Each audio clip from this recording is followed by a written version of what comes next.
नीतीश जी ने जो गद्दारी की यहाँ के माइनॉरिटी के साथ, इस मरतबा लोग नहीं भूलेंगे। इस मरतबा ऑल इंडिया मजलिस इत्तेहादुल मुस्लिमीन ने दामन थामा, हाथ थामा है यहाँ के गरीबों की, यहाँ के मज़दूरों की, और यहाँ के परेशानी को देखा है हमारे बैरिस्टर असदुद्दीन अवैसी साहब ने और अलख्तुल ईमान साहब ने पूरी आबोताब के साथ मेहनत और कोशिश की है। इंशाअल्लाह इस मरतबा इलेक्शन के अंदर दूध का दूध पानी का पानी हो जाएगा कि कौन गद्दार है जिसने कहा था, नीतीश जी ने कभी कहा था कि मैं मर जाऊँगा, मिट जाऊँगा, लेकिन बीजेपी की गोद में नहीं बैठूँगा। लेकिन जब माइनॉरिटी के वोट लिया, जब उनके हुकूक देने की बारी आई, तो वो बीजेपी की गोद में जाके बैठ गए। और वो बीजेपी जिसने नफ़रत की पूरी खेती की है पूरे इस भारत के अंदर, पूरे इस देश के अंदर। आपने देखा होगा कि जहाँ जहाँ पर उनकी सरकार है वहाँ पर वो अपनी वहाँ पर लॉ एंड ऑर्डर को मेंटेन करने में वो बिल्कुल मुकम्मल तौर पर फेल हैं। अभी अहमदाबाद के अंदर आपने देखा होगा कि एक हॉस्पिटल के अंदर आग लगता है, उसके अंदर 7 मरीज़ 8 मरीज़ जलकर राख हो जाते हैं। फायर ब्रिगेड की गाड़ी नहीं पहुँच पाती है वहाँ पर। उससे पहले सूरत के अंदर में एक कोचिंग सेंटर में आग लगी थी। इतना बुरा निज़ाम है इस शासन में और इस सरकार की कि ये इस हकीकत को देख कर के काम नहीं करते हैं, बल्कि झूठ बोलो और राजनीति करो, लोगों को लड़ाओ और अपनी कुर्सी बचाते रहो। बस यही इनकी गंदी पॉलिसी है। लेकिन अब बैरिस्टर असदुद्दीन अवैसी साहब ने संकल्प लिया है, इंशाअल्लाह हम संविधान को भी बचाएंगे और हमारे इस बिहार के सीमांचल को हक हुकूक दिलाएंगे। और हम लोग सारे लोग मैदान में उतरे हुए हैं, इंशाअल्लाह कामयाबी हमें मिलेगी। हम अच्छी और बड़ी तादाद में कामयाबी हासिल कर रहे हैं और यहाँ के निज़ाम और सिस्टम को सुधारेंगे इंशाअल्लाह। क्या वजह है कि भाजपा इस तरह की नफ़रत वाली बयानबाजी करती है जिससे आपसी मिल्लत ख़त्म हो जाए? देखिए, भाजपा हो हमारे नज़र में या कोई और सेक्युलर पार्टी कांग्रेस हो, सब ने इस देश को बांटा है और माइनॉरिटी के साथ सौतेला व्यवहार उन्होंने किया। और भाजपा की तो ये खैर पहचान ही है, पहले से शुरुआत से उनकी एक राजनीति मुद्दा भी रहा है कि वो लोगों को बांटते हैं वोट बैंक के लिए। वो माइनॉरिटी को अलग करते हैं, हिंदू को अलग करते हैं, मुसलमान को अलग करते हैं। बल्कि फ़िरक़ा परस्ती जो पनप रही है हमारे इस देश के अंदर, कहीं पे टोपी के नाम पर मारा जाता है, दाढ़ी के नाम पर मारा जाता है, नाम के वजह से मारा जाता है। कोई डॉक्टर है, कफील नाम है तो उसको जेल के अंदर डाल दिया जाता है। तो ये गंदी राजनीति रही। ये लोग अपनी कुर्सी बचाने के लिए, अपने सत्ता को बरकरार रखने के लिए किसी भी हद तक जा सकते हैं, जिसकी हमारे संविधान, हमारा इंडियन कॉन्स्टिट्यूशन इसकी इजाज़त नहीं देता है। बड़े शर्म की बात है अगर भारतीय जनता पार्टी अगर इस तरह की राजनीति करती है, तो हम कहते हैं कि ये हमारे हिंदुस्तान के संविधान के लिए, कॉन्स्टिट्यूशन के लिए बिल्कुल ख़तरा है। बल्कि ये जमहूरी मुल्क है, सबको यहाँ पर प्यार मोहब्बत से मिलकर रहना चाहिए। हमें एक दूसरे के भावनाओं का एहतराम करना चाहिए। अगर कोई हिंदू भाई मंदिर में जाते हैं तो वो उनका पर्सनल, उनके एक आस्था की बात है, हमें उनका इज़्ज़त करना चाहिए। अगर हम मस्जिद में जाते हैं तो दूसरे धार्मिक आदमी को उनका सम्मान करना चाहिए। इसी का तो यही हमारे इंडियन कॉन्स्टिट्यूशन के अंदर कहा भी गया है कि हमारे डॉक्टर भीमराव अंबेडकर साहब ने जो संविधान बना करके दिया है, इसमें सबको बराबरी का दर्जा दिया गया, चाहे वो धर्म के एतबार से हो, चाहे वो किसी भी एतबार से हो। यहाँ पर सबको बराबरी का दर्जा दिया गया। हम माइनॉरिटी के लोग हों, दलित हों, आदिवासी हों या बड़े तबके के लोग हों, किसी का हक़ इसमें महरूम नहीं किया गया। मगर कुछ सत्ता के कुछ लोग ऐसे हैं, फ़िरक़ा परस्त लोग हैं, जो बांटते हैं मंदिर के नाम पर, मस्जिद के नाम पर। और अभी आपने देखा होगा कुछ दिनों पहले ये 5 अगस्त को जो राम जन्मभूमि का जो शिलान्यास किया गया, उसके अंदर हमारे प्राइम मिनिस्टर साहब वहाँ पहुँचे। हालांकि वो एक संविधानिक पद पर बैठे हुए हैं, उन्होंने शपथ लिया है, ओथ लिया है, और वो सिर्फ हिंदुओं के प्राइम मिनिस्टर नहीं हैं, बल्कि इस देश के अंदर 135 करोड़ जनता के, उनमें से 135 करोड़ जनता में माइनॉरिटी के भी लोग हैं। वो प्रधानमंत्री रहते हुए उनके लिए मुनासिब ही नहीं है कि भाई वो किसी धार्मिक प्रोग्राम में किसी मंदिर के उद्घाटन के लिए जाएं या इससे दूसरों को तकलीफ़ पहुंचेगी। उनको इस बात का ख्याल रखना चाहिए था, लेकिन ये सब चीज़ वो उनके नज़र में नहीं आई। बस उनको जो करना था, उनको एक तबके को खुश करना था कि ताकि हम जाएंगे तो लोग खुश हो जाएंगे कि देखो जो काम बरसों से नहीं हुआ था वह काम अभी हमारे PM साहब ने, नरेंद्र मोदी जी ने कर दिखाया। वो उनको खुश करने के लिए गए, लेकिन उन्होंने नहीं देखा कि यहाँ दूसरे तबके के भी लोग रहते हैं, उनको कितनी तकलीफ़ पहुँचेगी, कितना चोट पहुँचेगा उनको। उनके अंदर दर्द होता। अगर वो सेक्युलर आदमी होते, सबको लेके चलने वाले होते, तो वो ऐसी हरकत वो नहीं करते। मैं इस बात से एग्री नहीं करता हूँ। बड़े शर्म की बात है, चाहे वो योगी आदित्यनाथ जी कर रहे हों, चाहे वो हमारे प्रधानमंत्री जी कर रहे हों, उनको ये इस तरह की हरकतें नहीं करनी चाहिए। इससे लोगों को, बहुत सारे लोगों को ठेस पहुँचता है। एक सेकुलर देश के प्रधानमंत्री शिलान्यास करते हैं, कहाँ तक सही है, जबकि अभी अस्पताल की सख्त ज़रूरत है। ये बात तो मैंने आपको भी पहले भी कही है कि जितना पैसा राम मंदिर बनाने में या किसी और धार्मिक उत्सव में खर्च किया जाता है, मैं इससे एग्री नहीं हूँ। बल्कि जितना पैसा वहाँ खर्च होता है उनका अगर आधा हिस्सा खर्च कर दिया जाए हमारे इस देश की गरीबी को दूर करने के लिए, तो कोई भी सड़कों के ऊपर नहीं रहेगा, कोई भी फुटपाथ की ज़िंदगी नहीं गुजारेगा। अभी आपने देखा होगा कि कोविड-19 की इस महामारी के अंदर में लोग कितने परेशान हाल हैं, भूखे तड़प तड़प कर मरने पर लोग मजबूर हो गए। जितना पैसा वहाँ खर्च किया जा रहा है, अगर उनका आधा भी इन गरीबों में बांट दिया जाता तो वैक्सीन अब तक तैयार हो जाता। अभी देख लीजिए, आपने देखा होगा कि कितने सारे लोग ऐसे थे जो पैदल चलकर मजबूर हुए जाने पे और उनकी मौत हो गई, सड़कों पे मौत हो गई, रेलवे ट्रैक के ऊपर बहुत सारे लोगों की मौत हो गई।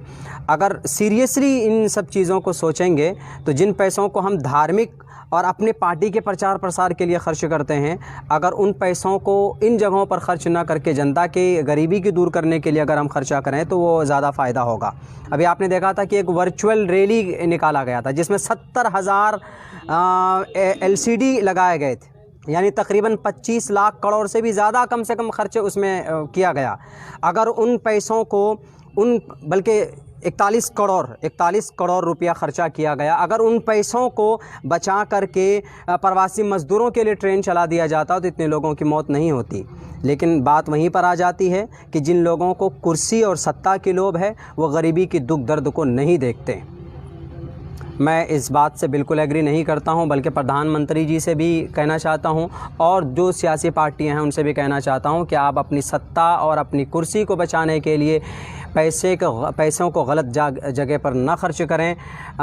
धार्मिक प्रोग्राम को मजबूत करने के लिए इतना पैसा ना खर्च कीजिए जिससे गरीबों का हक लूट जाए। गरीबों के पैसे होते हैं, अगर इन पैसों को गरीबों में बांट दिया जाता, वर्चुअल रैली ना करके कोविड-19 के महामारी में डॉक्टरों को दिए जाते तो डॉक्टरों को सैलरी 2-2, 3-3 महीने से नहीं मिली है कि जो एम्स के डॉक्टर लोग, नर्स लोग सड़कों पर चले उतर आते हैं। क्यों? इसलिए कि उनके पास पैसा नहीं है, उनको तनख्वाहें नहीं मिली और गवर्नमेंट बोलती है कि हमारे पास पैसा नहीं है। लेकिन इनको वर्चुअल रैली करने के लिए पैसा होता है, लेकिन डॉक्टरों को और कोविड-19 के वॉरियर को देने के लिए इनके पास पैसा नहीं होता।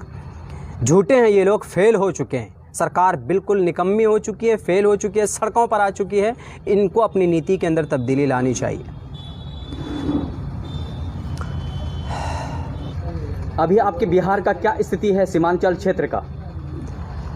देखिए, सीमांचल ही नहीं बल्कि पूरे बिहार के अंदर लोग बहुत परेशान हाल हैं। पहले तो कोविड-19 की वजह से परेशान हुए, आने की परेशानी थी, बड़ी दिक्कत में पहुँचे। लेकिन जब यहाँ पहुँचते हैं बिहार के अंदर, सीमांचल के अंदर, तो यहाँ पर इनको रोज़गार न मिलने की वजह से फिर ये जाने के लिए अभी मजबूर हो गए।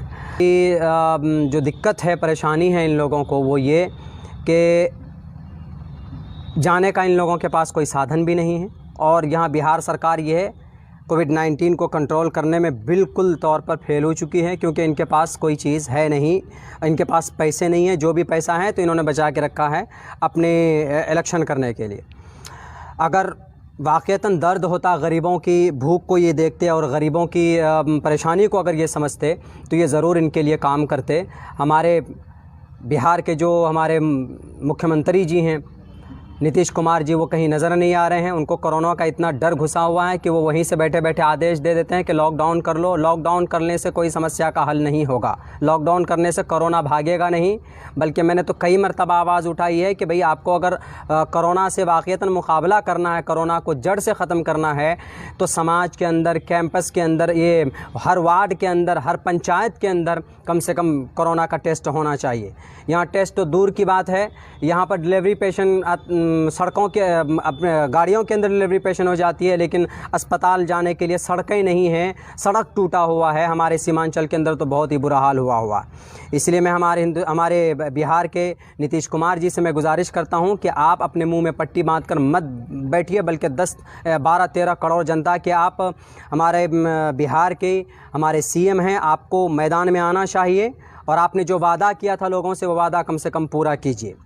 और इस बार हमारी इंशाअल्लाह हमारी मजलिस, ऑल इंडिया मजलिस इत्तेहादुल मुस्लिमीन भी मुकम्मल तौर पर तैयार है। इनके पोल को खोलने के लिए सौतेला रवैया अख्तियार किया जाता है सीमांचल के लिए। सीमांचल सैलाब से यहाँ पे लोग डूब जाते हैं और कभी कभी ऐसा होता है कि यहाँ लोग अपना खेती बाड़ी करते हैं, सैलाब आता है, वो बहा कर लेकर चले जाते हैं। सरकार की तरफ से इनको कोई फंड नहीं मिलता है। जो भी फंड आता है तो ये तानाशाही लोग बैठकर अपने कुर्सियों पर बैठकर अपने टेबल के नीचे बैठकर ये लोग हिस्सा कर लेते हैं और मस्त रहते हैं, कहीं पर भी लोग जाएं। मैं तो ये गुजारिश करता हूँ कि हमारे सीमांचल को आर्टिकल 371 के तहत जो लड़ाई शुरू की गई है ऑल इंडिया मजलिस इत्तेहादुल मुस्लिमीन के बैनर तले, वो पैकेज, स्पेशल पैकेज मिलना चाहिए हमारे इस बिहार को, हमारे इस सीमांचल के इस एरिया को जो गरीबी के अंदर डूबा हुआ है। हर घर, हर मोहल्ला, हर तरफ परेशानी। अभी लॉकडाउन के अंदर गैस की गाड़ियाँ पुलिस वालों ने रोक दी थी। अब बताइए, अब घर के अंदर, चूल्हे के अंदर पानी घुसा हुआ है। ये बच्चों को खाना कहाँ से खिलाएंगे? अब जो गैस के लिए जा रहे थे तो पुलिस वालों ने उनको पकड़ करके उनको अंदर कर दिया कि तुम चालान 1500 रुपये का काटो।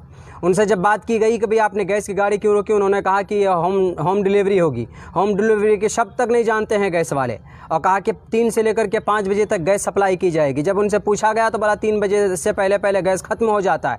ये यहाँ की आप गलत सिस्टम को आप देख रहे हैं कि इतना कोविड-19 को ख़त्म करने में, उसके इलाज करने में मुकम्मल तौर पर सरकार फेल हो चुकी है। बिहार के अंदर दावे करती है, सीमांचल के लिए दावे करती है, लेकिन उनके परेशानी को दूर करने के लिए कोई मुकम्मल तौर पर कोई लाया अमल तैयार नहीं किया जाता। हमारे पास गांव में चले जाइए आप, गांव के अंदर सड़कें बनी हुई नहीं है, कीचड़ के अंदर लोग अपनी ज़िंदगी गुजारते हैं। मुखिया मेंबर से पूछिए, यहाँ के इलाकाई MLAs MP से पूछिए तो वो सिर्फ मुआयना करके आ जाते हैं, अच्छा कल से काम शुरू हो जाएगा, टेंडर निकल गया। पता चला कि 10 साल गुजर गए, अभी तक ना तो टेंडर का पता है, ना तो एक ईंट का पता, ना तो मट्टी का पता है। नीतीश जी ने जो गद्दारी की यहाँ के माइनॉरिटी के साथ, इस मरतबा लोग नहीं भूलेंगे। इस मरतबा ऑल इंडिया मजलिस इत्तेहादुल मुस्लिमीन ने दामन थामा, हाथ थामा है यहाँ के गरीबों की, यहाँ के मज़दूरों की, और यहाँ के परेशानी को देखा है हमारे बैरिस्टर असदुद्दीन अवैसी साहब ने और लख्तुल ईमान साहब ने पूरी आबोताब के साथ मेहनत और कोशिश की है। इंशाअल्लाह इस मरतबा इलेक्शन के अंदर दूध का दूध, पानी का पानी हो जाएगा कि कौन गद्दार है